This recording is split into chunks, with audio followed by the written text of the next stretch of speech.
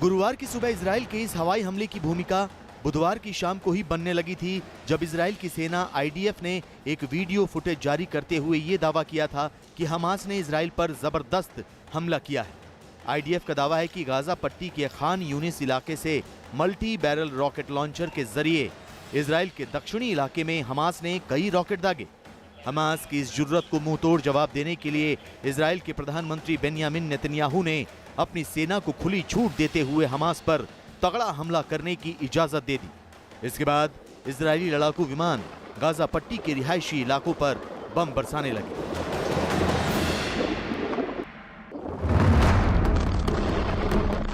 गुरुवार की सुबह एक जबरदस्त धमाके ने गाजा पट्टी के समूचे इलाके को बुरी तरह दहला दिया। इस बीच इजराइल के प्रधानमंत्री बेन्यामिन नेतन्याहू ने ऐलान किया है कि फिलिस्तीनी उग्रवादी गुट हमास के खिलाफ भीषण हमले जारी रहेंगे। नेतन्याहू का यह बयान ऐसे वक्त पर आया है जब दुनिया भर से दोनों पक्षों के बीच शांति की अपील की जा रही है। इजरायली पीएम ने कहा कि इजराइल के सभी लोगों की सुरक्षा और शांति की बहाली होने तक हमास के खिलाफ कार्रवाई जारी रहेगी। आईडीएफ का दावा है कि हमास के कमांडरों के ठिकानों में से एक ठिकाने को पूरी तरह से तबाह कर दिया गया है। दक्षिण गाजा पट्टी की सीमा पार बनी एक 20 मीटर गहरी सुरंग को भी बर्बाद कर दिया गया है। इसके अलावा दूसरे ठिकानों को भी निशाना बनाया गया, जिनमें सैन्य परिसर और रिहायशी इलाके शामिल हैं। आईडीएफ के मुताबिक गाजा शहर में हमास के 5 सैन्य परिसरों पर भी हमला किया गया। उधर खबर यह भी सामने आ रही है कि अमेरिका के राष्ट्रपति जो बाइडेन की शांति की अपील को भी इजरायली प्रधानमंत्री बेन्यामिन नेतन्याहू नहीं मान रहे। इस बीच अमेरिका ने बुधवार को कहा था कि वो संयुक्त राष्ट्र के सीज फायर कराने के प्रस्ताव का विरोध करता है। अमेरिका ने यह भी कहा कि बाइडेन प्रशासन के प्रयासों से इस संकट को खत्म किया जा सकता है।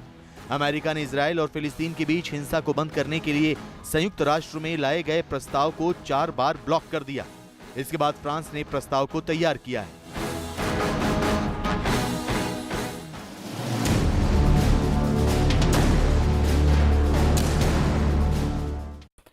देश में इस वक्त सबसे बड़ी चिंता कोरोना की तीसरी लहर।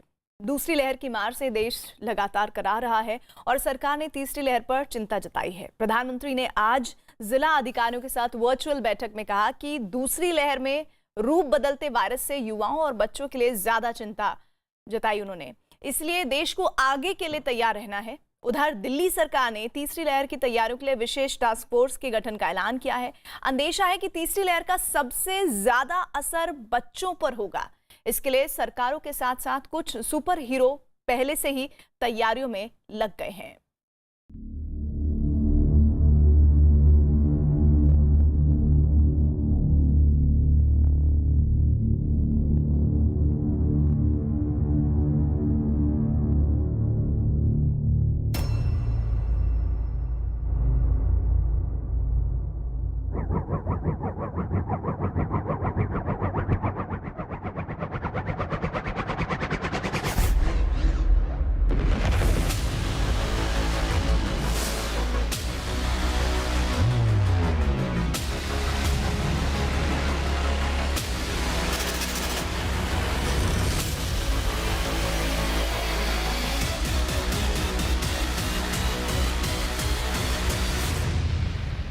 सेकंड वेव के बीच वायरस म्यूटेशन की वजह से अब युवाओं और बच्चों के लिए भी ज्यादा चिंता जताई जा रही है। अभी तक हमारी जो रणनीति रही है, आपने जिस तरह फील्ड में काम किया है, उसने इस चिंता को उतना गंभीर होने से रोकने में मदद तो की है, लेकिन हमें आगे के लिए और अधिक तैयार रहना ही होगा।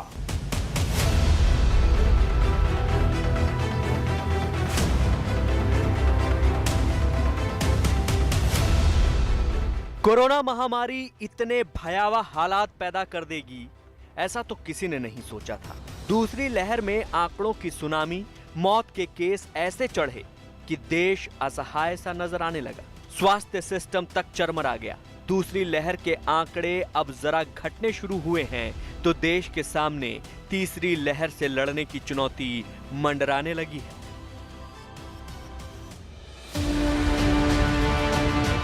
प्रधानमंत्री मोदी ने आज जिला अधिकारियों के साथ बैठक में कहा कि दूसरी लहर से गांव को बचाने के लिए आपका अनुभव और नीतियां काम आने वाली हैं। रूप बदलते इस धूर्त वायरस से भविष्य में बचने के लिए भी देश को तैयार रहना होगा। सबसे पहला काम आप कर सकते हैं कि अपने जिले में युवाओं, बच्चों में संक्रमण और उसकी गंभीरता के आंकड़े व्यवस्थित करें। अलग से उस पर रेगुलर आप एनालिसिस कीजिए। आप स्वयं भी, मेरा सभी आप प्रमुख अधिकारियों से आग्रह है कि आप स्वयं भी उसका आकलन करें। इससे आगे के लिए तैयारी करने में मदद मिलेगी। तीसरी लहर का सबसे बड़ा खतरा बच्चों पर मंडरा रहा है, जिसका असर उत्तराखंड में देखने को मिला। उत्तराखंड में करीब 3000 बच्चों के कोरोना पॉजिटिव होने की खबर है। उत्तराखंड में बीते 45 दिन में 9 साल तक के करीब 3000 बच्चे कोरोना की चपेट में आ चुके हैं। डॉक्टरों के मुताबिक राज्य में बीते 10 दिन में बच्चों के पॉजिटिव होने की रफ्तार बढ़ गई है। अस्पतालों में जो बच्चे भर्ती हुए हैं वो एक बच्चों में इसका जो कोविड-19 महामारी का दुष्प्रभाव है, जिसको हम मल्टी सिस्टेमिक इन्फ्लेमेटरी सिंड्रोम भी कहते हैं, उसका असर बहुत ज़्यादा बच्चों में नहीं देखा गया और साधारण सुरक्षात्मक तौर पर जो इलाज लक्षणों के आधार पर बच्चों को दिया जाता है, उससे बच्चों में सुधार आ रहा है। तीसरी लहर के बारे में डॉक्टरों का कहना है कि ये बच्चों के लिए घातक साबित होगी। संभावनाएं कही जा रही है, ऐसा नहीं कि वो आएगी ही, और आएगी तो कितनी बड़ी आएगी। मुझे लगता है कि सेकेंड वेव को प्रेडिक्ट करने में कहीं ना कहीं गलती हो गई हम लोगों से ना। पहले और दूसरे वेव में जो परिवर्तन था बच्चों में, इसको सोच करके एंटीसिपेट किया जा रहा है कि थर्ड वेव में और ज़्यादा इफेक्ट हो सकते हैं। और जो वेरिएंट नया फैला है इस समय, जो किसी भी कंट्री या किसी के नाम से ले, जो B.16172 की बात हो रही है, तो डेफिनेटली ये बच्चों में ज़्यादा इफेक्ट कर रहा है। दूसरी लहर के चोट से देश अभी उभर नहीं पाया कि तीसरी लहर का खतरा देश पर मंडराने लगा है। ऐसे में सरकार के साथ साथ इस बड़े खतरे से निपटने की तैयारी में लोग सामाजिक स्तर पर भी जुट गए हैं।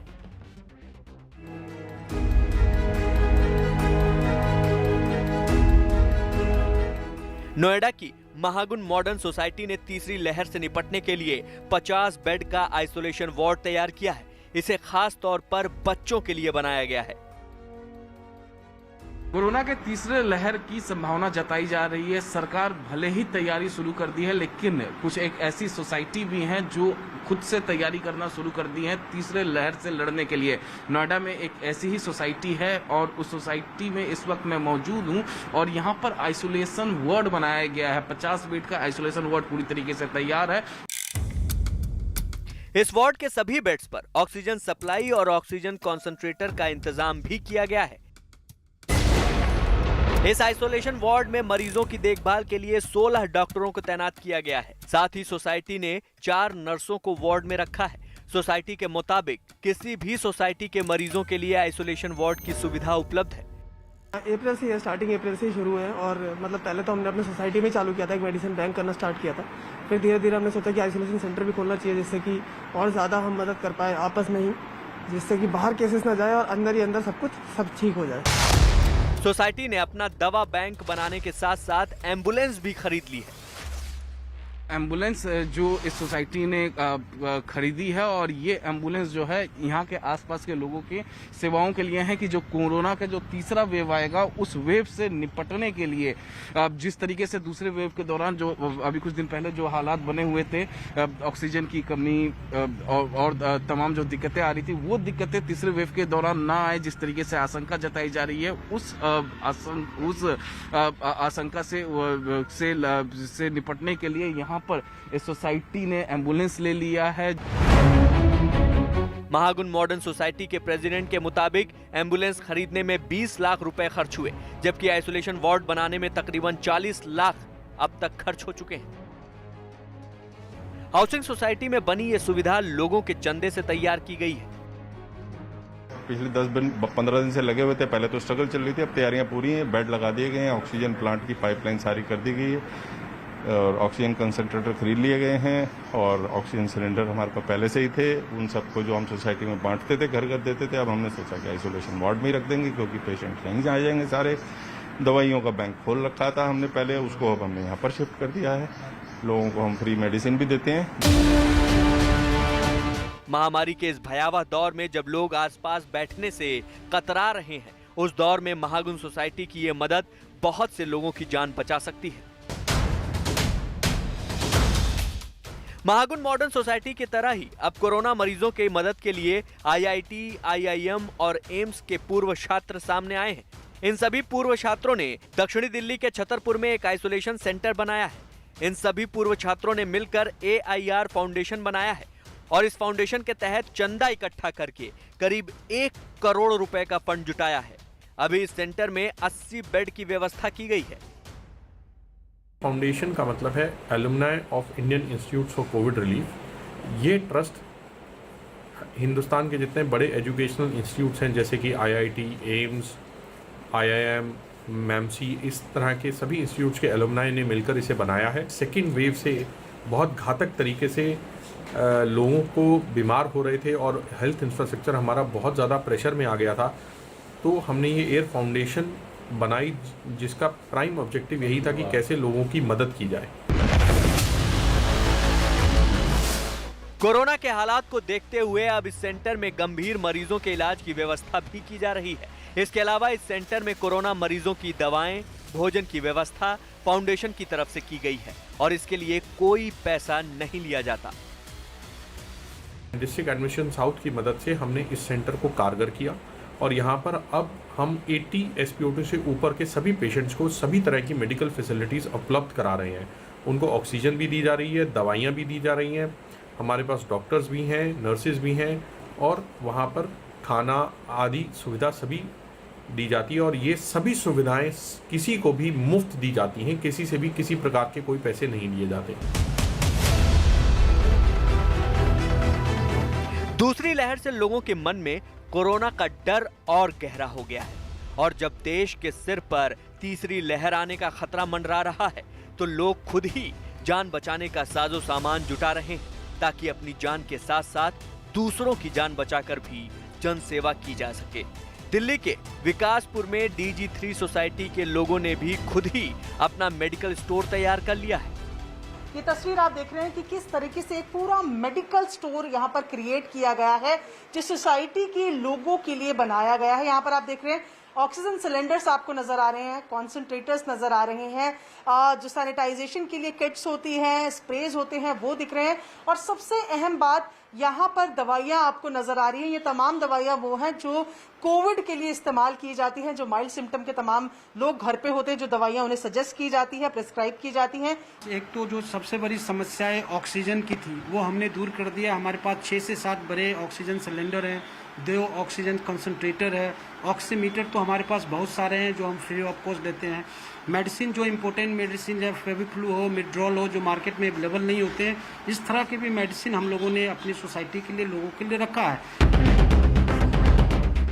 दूसरी लहर सिर्फ अकेली कहर बनकर जनता पर नहीं टूटी। इस लहर में समाज में छिपे गिद्धों ने जनता को खूब लूटा। दवाओं की कालाबाजारी की गई, एम्बुलेंस के दाम हवाई जहाज से भी कई 100 गुना ज्यादा मांगे गए। इन सबसे सबक लेकर नोएडा की सोसाइटी की तरह ही विकासपुर की सोसाइटी ने भी अपनी सोसाइटी के लिए एम्बुलेंस का इंतजाम खुद कर लिया है। तो अब एम्बुलेंस की तस्वीर आपको दिखाते हैं। ये देखिए आप, इसे एम्बुलेंस में तब्दील किया गया है। ऑक्सीजन सिलेंडर, ह्यूमिडिफायर, फ्लोमीटर, तमाम चीज़ों के साथ एक सिलेंडर को तैयार किया गया है जो इमरजेंसी सिचुएशन में काम आ सके। इसके साथ साथ अटेंडेंट के लिए PPE सूट भी नजर आ रहा है, मास्क है, ग्लव्स हैं, शील्ड है, तमाम चीज़ों को यहाँ पर लगाया गया है और साथ ही स्ट्रेचर जो पेशेंट के लिए होते हैं जिनसे निकालकर तुरंत से उन्हें अस्पताल में ले जाया जा सके, ये इंतजाम भी सोसाइटी में किया गया है। कोरोना महामारी 100 साल की सबसे बड़ी त्रासदी बनकर देश दुनिया पर टूटी है। ऐसे हालात में जब हर तरफ अंधेरा ही नजर आता है, नोएडा, छतरपुर, विकासपुरी के लिए ये लोग समाज के लिए उम्मीद की किरण बनने का काम कर रहे हैं। कराह रहे देश का यही हौसला है जो उम्मीद बधाता है कि एक दिन हम इस व्याधा से भी जीत जाएंगे।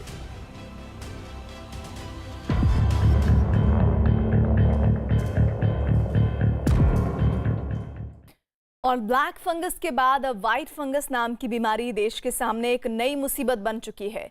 आज पटना में व्हाइट फंगस के 4 मामले सामने आए। कहा जा रहा है कि ये बीमारी ब्लैक फंगस से भी ज्यादा खतरनाक है। वहीं ब्लैक फंगस के मरीजों की गिनती भी देश में लगातार बढ़ती जा रही है, जिसे लेकर आज केंद्र सरकार ने राज्यों को कुछ निर्देश भी दिए हैं ताकि इस बीमारी से पूरी ताकत के साथ लड़ा जा सके।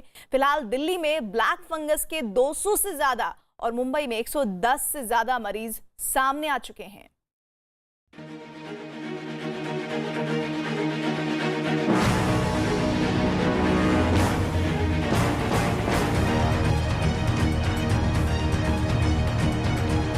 अब तक ब्लैक फंगस की दहशत थी, अब व्हाइट फंगस ने बढ़ाया खौफ। पटना में मिले व्हाइट फंगस के मरीज। एक लड़ाई खत्म नहीं हुई कि नई मुसीबत सामने है। नाम है व्हाइट फंगस। ये बीमारी क्या है, कैसे होती है, क्यों होती है, ये बात में समझाएंगे। फिलहाल इतना समझ लीजिए कि ये बीमारी अब नई दहशत बन चुकी है। पटना में व्हाइट फंगस के 4 मरीज सामने आए हैं। अब बारी आती है कि यह बीमारी है क्या। व्हाइट फंगस भी एक तरह का फंगल इन्फेक्शन है।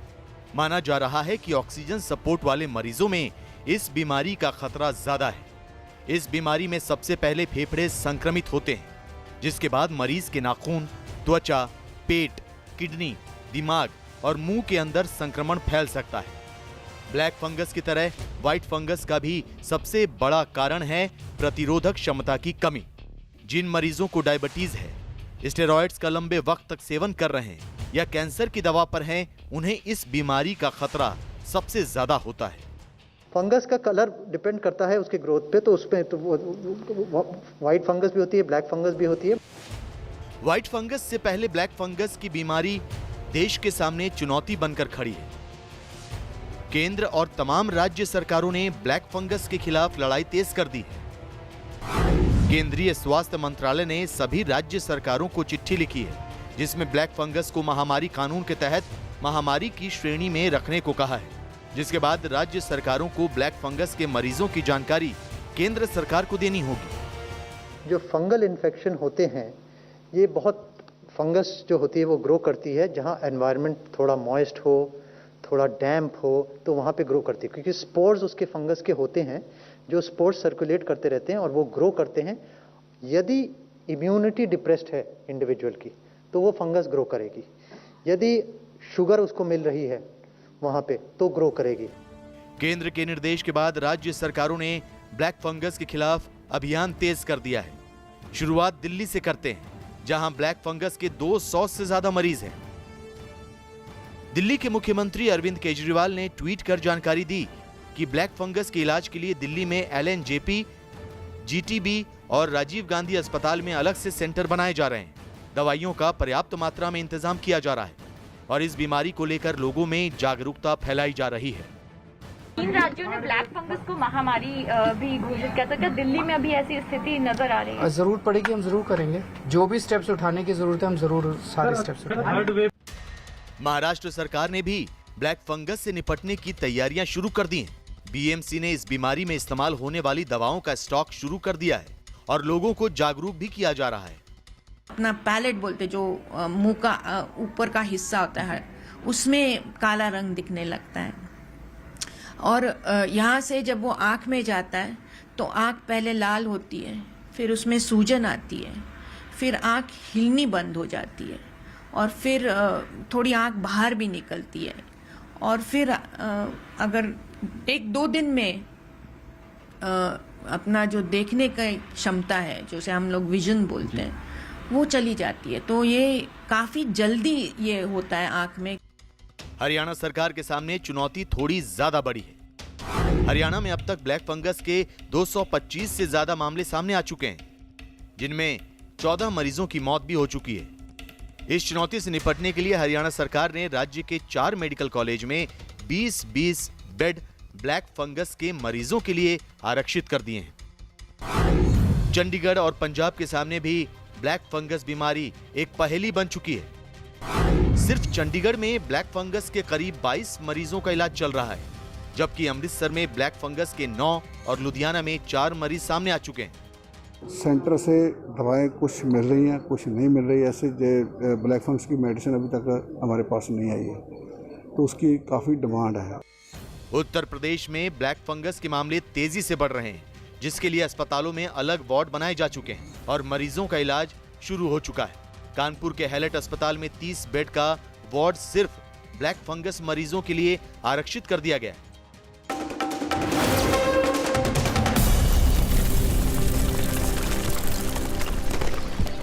होकर कंप्लीट